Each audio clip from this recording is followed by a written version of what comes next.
Good morning बच्चों, स्वागत है आपका एक बार फिर से आपके अपने online channel study for all में। बच्चों, संबंध एवं फलन की जो श्रृंखला चल रही थी हमारी मैथमेटिक्स के सिलेबस की जो एक्सरसाइज शुरू कर रहे थे यहाँ पर 1.1, इसमें प्रश्न हो रहे थे और अभी काफ़ी सारे प्रश्न बचे हुए हैं जिनको कुछ थोड़े प्रश्न बताए जा रहे हैं। तो आज उसी श्रृंखला में जो हमारा अगला प्रश्न है वो बताया जाएगा। जो भी क्वेश्चन हो यहाँ पर देखते हैं कौन सा प्रश्न है कि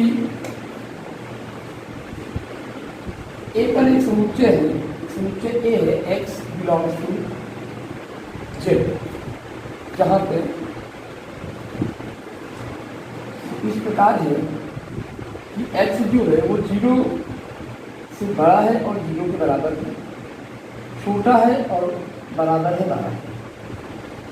यहाँ पे दो कंडीशंस दी गई है। पहली दी गई एक रिलेशन निकाला गया है यहाँ पे आर ए का मान इस प्रकार है कि आपका जो मान a माइनस बी है 4 का गुणज है।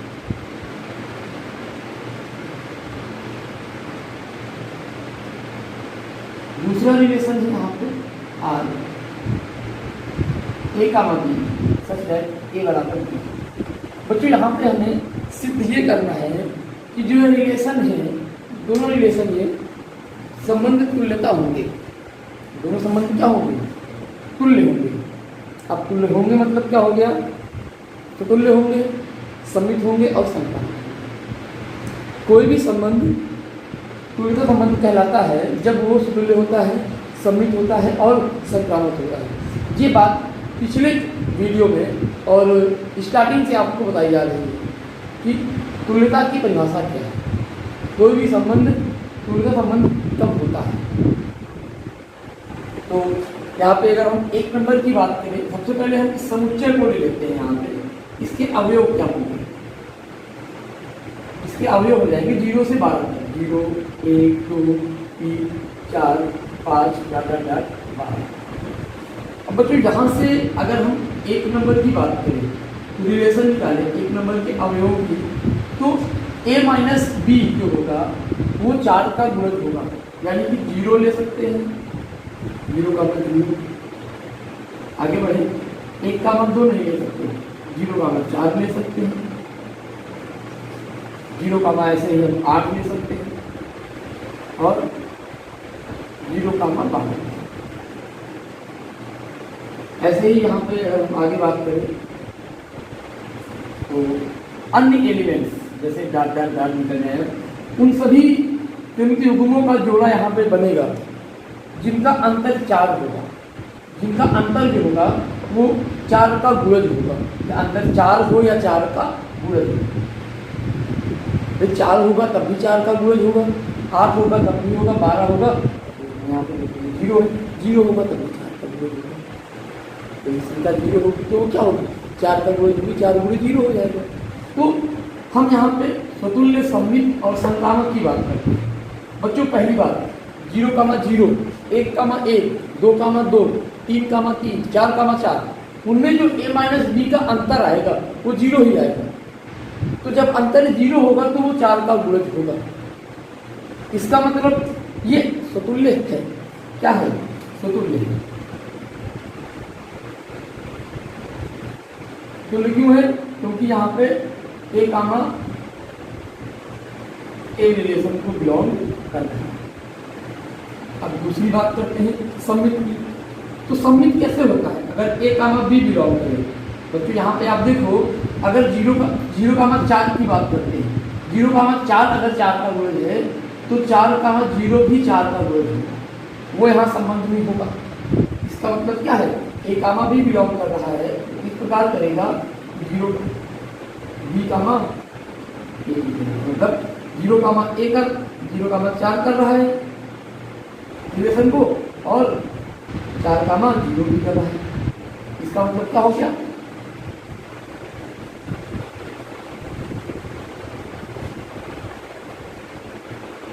सम्मित। अब समित भी हो गया। अब यहाँ पे अगर हम संक्रामक की बात करें, संक्रामक कब होता है? जब ए कामा बी करे, बी कामा सी करे और ए कामा सी भी करे। तो जरा इसको देखो यहाँ पे बहुत से देखो, 0,0 ए कामा, इसे हमने ले लिया ए, इसे हमने क्या ले लिया यहाँ पे? इसको हमने ए मान लिया, ये हमारा ए है, ये बी है, अब ये हो गया बी, ये हो गया सी। तो क्या ए कामा सी नहीं कर रहा? ये आपका ए कामा बी हो गया, बी कामा सी हो गया, ए कामा सी भी तो बिलोंग कर रही है, उसकी बात थोड़ी है। मतलब चाहे 0,8 से लो, चाहे आप 1,5 लो, 1,5 लिया तो आपका 5,3 और 1,3 भी करेगा, 1,3 नहीं करेगा, दूसरा कोई। यहाँ पे हम इसी पे बेस पे कर रहे हैं, यहाँ पे ए कामा बी कर रहा है, बी कामा सी कर रहा है, और आपका इस प्रकार से ए कामा सी भी बिलोंग करेगा। जब यहाँ पे ए कामा बी बिलोंग कर रहा है रिलेशन को, बी कामा सी कर रहा है बिलोंग, और वो इस प्रकार कर रहा है कि ए कामा सी भी बिलोंग कर रहा है, मतलब क्या हो गया? पहला तो हो गया, पहला तो हो गया। और बच्चों यहाँ पे जान लो, किसी भी संबंध के लिए जो ये गुणज वाला सिस्टम होता है, तुल्यता का ही होता है, सुतुल्य भी होता है, समित भी होता है, संतान भी होता है, बस नंबर्स के वो कॉन्सिक्वेंस विक्रम नहीं, विक्रम ना हो और जैसा भी हो गया। अब अगर यहाँ पे यहीं भी देख लो आप, इससे पहले भी हमने एक क्वेश्चन शायद एग्जाम्पल में किया था, थोड़ा वहाँ भी था। तो यहाँ पे हम नेक्स्ट क्वेश्चन की बात करते हैं, इस वाले की बात करते हैं, तो हो गया तुल्यता, ये वाला हो गया आपका तुल्यता। अब जब इसकी बात करेंगे, सेकंड की बात करेंगे, यहाँ इस क्वेश्चन की, इस पर जब ध्यान दें तो आपने देखा होगा बच्चों, इससे पहले मैंने एक सवाल बताया था, पुस्तकों और पेजों की संख्या समान, मतलब पुस्तकों में पेजों की संख्या समान थी। जब भी कोई समान की बात आएगी भाई, अगर मैं यहाँ पे अवयवों को लिखूँ, 0,0 होगा, 1,1 होगा, 2,2 होगा, 3,3 होगा, 4,4 होगा, 5,5 होगा, 6,6 होगा, 7,7, 8,8, तुल्य तो वैसे भी होंगे। अब अगर मैं यहाँ पे सबसे पहले ए कामा बी, वो तुल्य तो हो गया भाई, 0,0 ये आपका 0,0 होगा, जब बराबर ही है तो 0,0 भी होगा, 1,1 होगा, 2,2 होगा, 3,3 होगा, मतलब ये आपका ए कामा ए क्या कर रहा है? बिलोंग कर रहा है।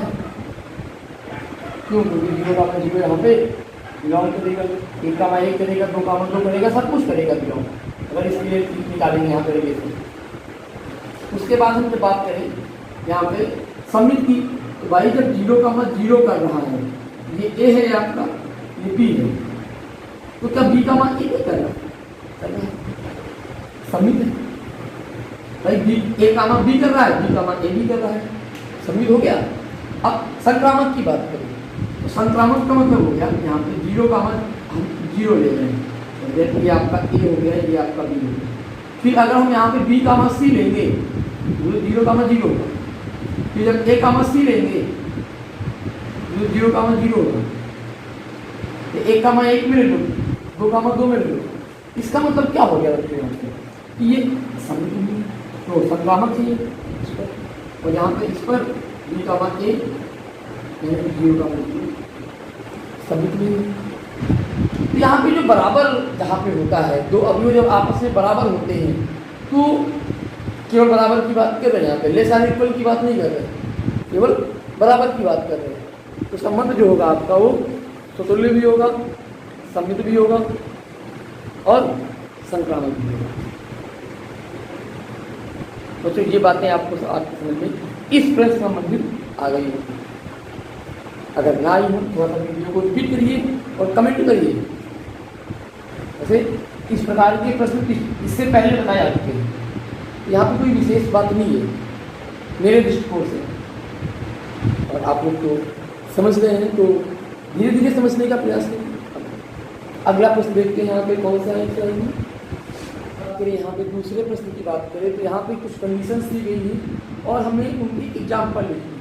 जैसे कि पहला जो प्रश्न है वो दिया हुआ है, ऐसा एग्जाम्पल दीजिए जो स्वतुल्य हो, ना हो, ना संक्रामक हो, केवल समित हो।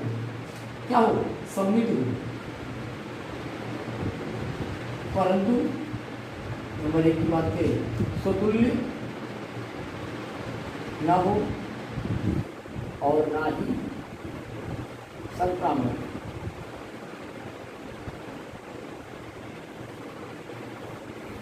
तो सिंपल सी बात है, जैसे कि ये AB है,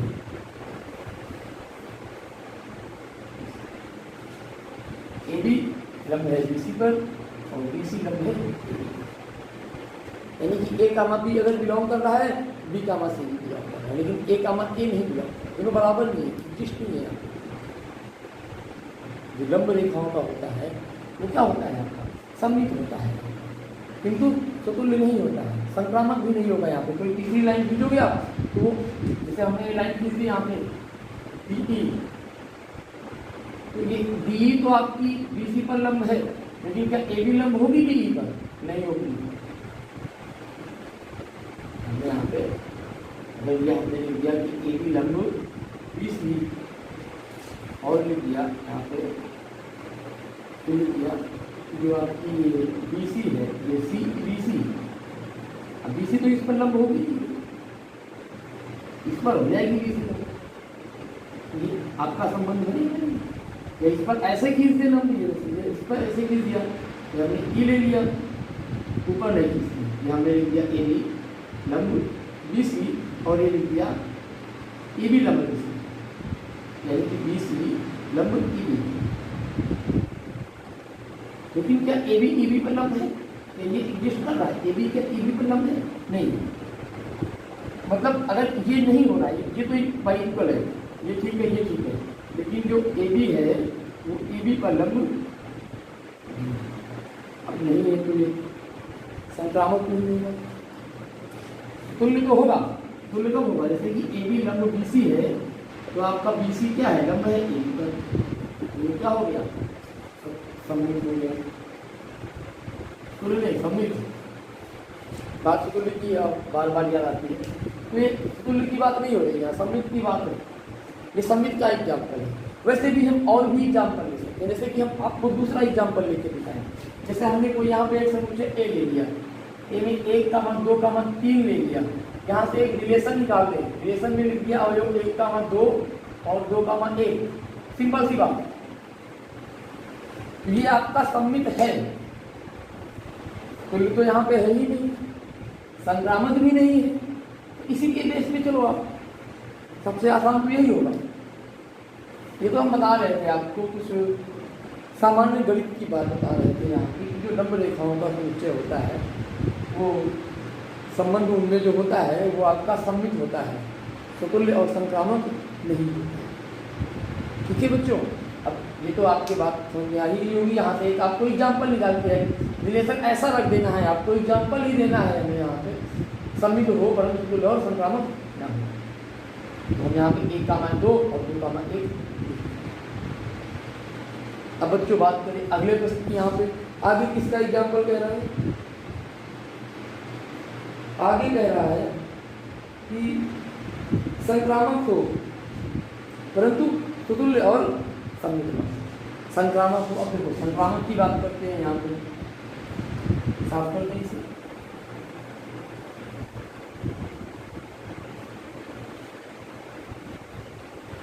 भिन्न भिन्न प्रकार से यहाँ पे आराम से ध्यान से इनको समझेंगे। क्या हो? संक्रामक हो, स्वतुल्य व सममित,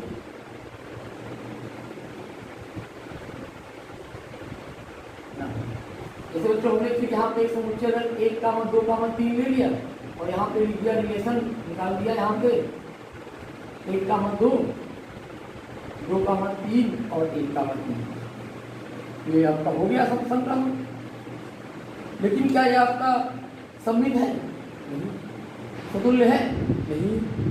अब दूसरी बात करें, एक और रिलेशन लिख सकते हैं हम, जो आपका वास्तविक संख्याओं पे होता है, कोई A, B आपका तुल्य हो, संक्रामक होगा। कब होगा? जब आपका A बड़ा होगा B से। देखो A बड़ा है B से, B बड़ा है C से, A ऑटोमेटिक बड़ा होगा C से। इसका कंक्लूजन लिखना है।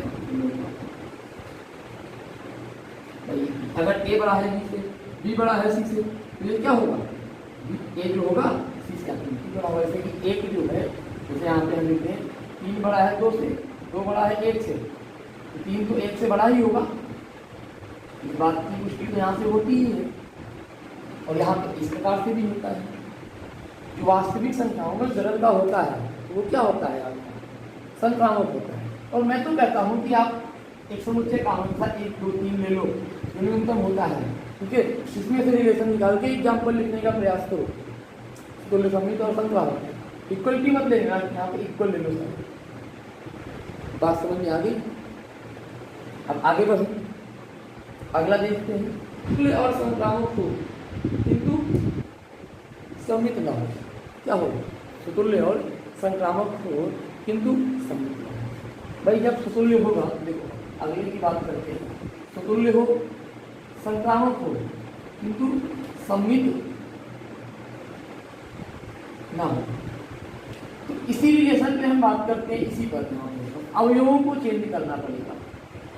क्या करते हैं यहाँ पे? देखो यहाँ पे हमें ए कामा ए लेना पड़ता है, और तुल्य के लिए,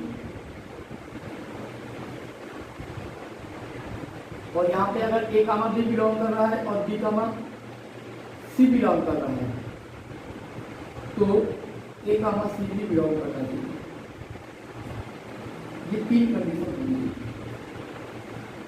तो कोई ऐसा यहाँ से आप संबंध निकाल दो जिनमें ए कामा ए हो, फिर 1 कामा 2 का ले लो, 2 कामा 1 का मतलब 2 कामा 1 ऐसे हो, हमने ले लिया 1 कामा 1, 2 कामा 2, 3 कामा 3। अब आगे यहाँ पे हम जाते हैं, तो ये आपका देखो, ये आपका यहाँ पे रिलेशन की बात कर रहे हैं, आपका रिलेशन निकल रहा है। ये ए हो गया, ये भी ए कामा ए है, लेकिन हम इसको अगर तुल्य हो गया ए भी मान ले, तो यहाँ पे हम बी सी के लिए 1 कामा 2 लिख लेते हैं। आपका बी सी हो गया 1 कामा 2, या हम इसकी बात करेंगे, इसको ले ले बी सी। अगर ये हमारा बी तो है ही, तो ये होगा 1 कामा 2 भी बिलोंग कर रहा है, मतलब क्या हो गया ये आपका संक्रामक हो गया। समित नहीं भाई, समित क्यों नहीं है? क्योंकि यहाँ पे ए कामा बी तो बिलोंग कर रहा है, किंतु बी कामा ए क्या कर रहा है? बिलोंग नहीं कर रहा है। बी कामा बी बिलोंग कर रहा है, किंतु बी कामा ए बिलोंग नहीं कर रहा है। इसलिए संबंध क्या हो जाएगा? संबंध आपका तुल्य और संक्रामक हो जाएगा, किंतु सम्मित नहीं होगा। बच्चों इन बातों में थोड़ा सा विशेष ध्यान देना है, इन प्रश्नों में थोड़ा सा केयरफुल रहना है आपको। अब अगले प्रश्न की बात करते हैं। अगला कह रहा है सम्मित हो, संक्रामक हो किंतु तुल्य न हो। अब यहीं पर निकाल दो आप, क्या हो? सम्मित हो, संक्रामक हो किंतु तुल्य न हो। इस पर भी हम इसी पर चर्चा करेंगे, और कहीं चर्चा नहीं करेंगे, इस पर इसी बात पर चर्चा करेंगे। कह रहा है कि तुल्य ना हो, सम्मित हो और संक्रामक हो, तो रिलेशन निकालो भैया, संबंध रख दो। अब सम्मित के लिए क्या चाहिए? 1 कामा 2 और 2 कामा 1, यहाँ पे 1 कामा 1 भी कर दो, ये हो गया, ये हो गया ए कामा बी, इसके लिए बी कामा सी हो गया। अगर आप बात करो सम्मित की, तो ये बी कामा ए हो गया, इसका मतलब क्या हो गया? सम्मित। अब अगर यहाँ पे हम संक्रामक की बात करें, ये ए कामा बी हो गया, ये बी कामा सी हो गया, अब ये ए कामा सी हो गया। मतलब ये इन बातों से क्या स्पष्ट है कि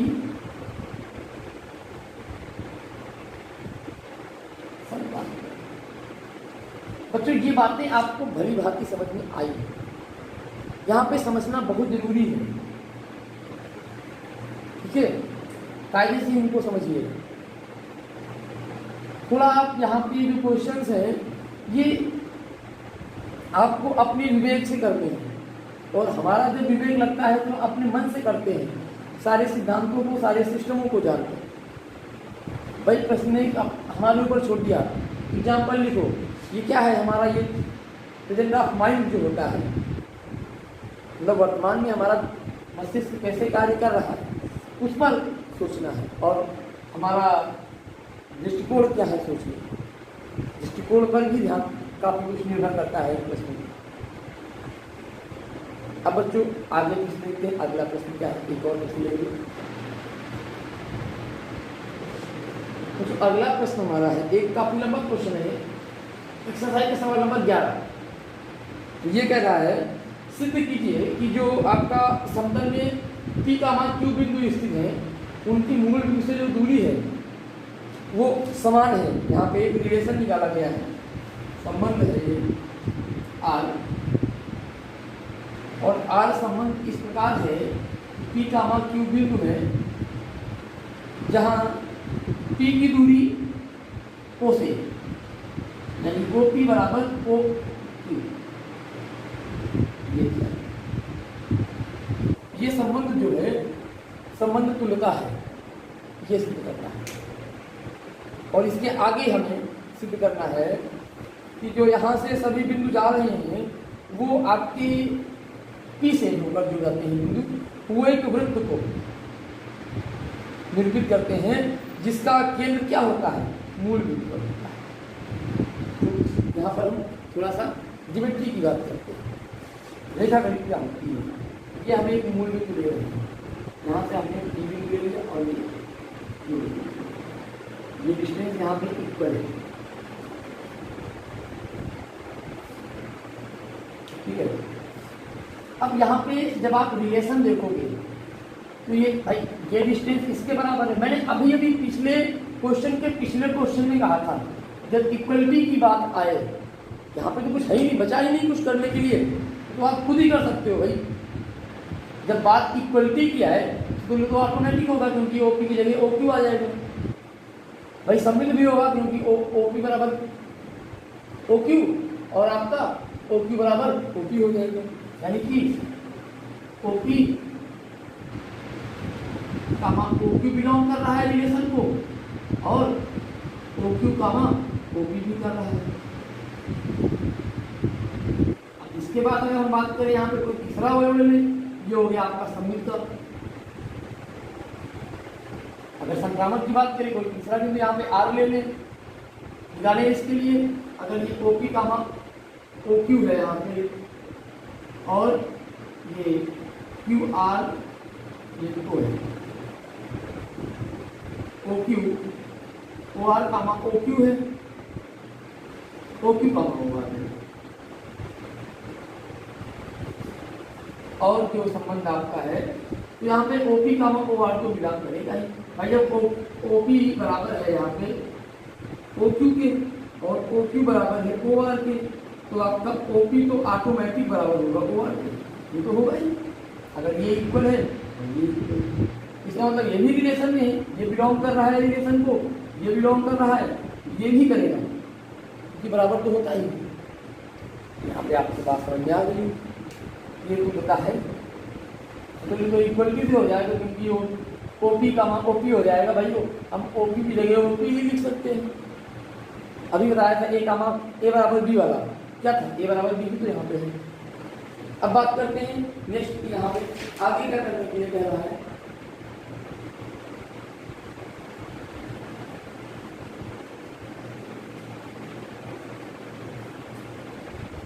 ये जो यहाँ पे हमें ये दिखाना है कि जो समुच्चय है इन बिंदुओं का P से होकर जाने वाले ऐसे वृत्त को निरूपित करता है जिसका केंद्र O। भाई अगर इन बिंदुओं का हम समुच्चय लेंगे, जाहिर सी बात है ये दूरी बराबर है इस दूरी के, तो ये जो अगर यहाँ पे हम PQRS बिंदु लेंगे तो P से होकर जो वृत्त जाएगा, जो इनका समुच्चय बनेगा, उसका केंद्र तो यहाँ पे O ही होगा। यहाँ पे यही लिखेंगे यहाँ पे कि OP बराबर OQ है, OQ बराबर OR है। अतः जो बिंदु P से होकर जाएगा, अगर हम इन बिंदुओं का समुच्चय लेंगे PQRS का, और बिंदु P से होकर जा रहा है, तो वो क्या होगा, P से होकर जा रहा है, R से समुच्चयों से होकर जा रहा है, यहाँ पे दूरी 0 नहीं होगी, 0 का मान 0 नहीं होगा, तो वो क्या होगा आपका, उसका केंद्र क्या होगा, उसका केंद्र 0 ही हो, 0 समझ में आ रहा है कि 0 बच्चों ये बात भी आपको समझ में आ गई होगी, एकदम क्लियर। यहाँ पे आज के वीडियो में काफ़ी कुछ सीखने को मिला है। और अगर बात एक बार में समझ में ना आए तो 2 बार वीडियो को देखिए, बार बार देखिए, 2-3 बार तो देखिए। जैसे कि क्लासेस में आप लोग पूछते रहते हैं सर इसको पुनः समझाइए, तो दोबारा देख के मतलब पुनः समझाया जाए। फिर भी अगर प्रॉब्लम होती है तो कमेंट करिए। और जो अन्य साथी अगर आपके हैं जो इस समय अध्ययन नहीं कर रहे हैं, उनको भी जागृत करिए। आप उनसे कहिए कि पढ़ो, भाई मित्र हैं आपके, तो मित्रों को भी थोड़ा प्रेरित करिए। आप लोग वीडियोज़ को शेयर करिए, चैनल को सब्सक्राइब कर लीजिए, ताकि जो नए कंटेंट हो वो आपको मिलते रहें और मुझे मालूम पड़े यहाँ पर तो वीडियोज़ को पढ़ना है। कमेंट करिए ताकि मुझे मालूम तो पड़े यहाँ आप पढ़ रहे हैं कि नहीं पढ़ रहे हैं। आज की वीडियो में तो इतना ही, फिर नए कंटेंट के साथ मिलते हैं। तब तक के लिए आप लोग घर पे सुरक्षित रहिए। ये जो कोविड-19 का सिस्टम चल रहा है, ये अब तो बहुत ही खतरनाक मोड़ पर आ गए हैं और आने वाले समय ये हम लोगों के लिए बहुत ही खतरनाक है। तो बी केयरफुल।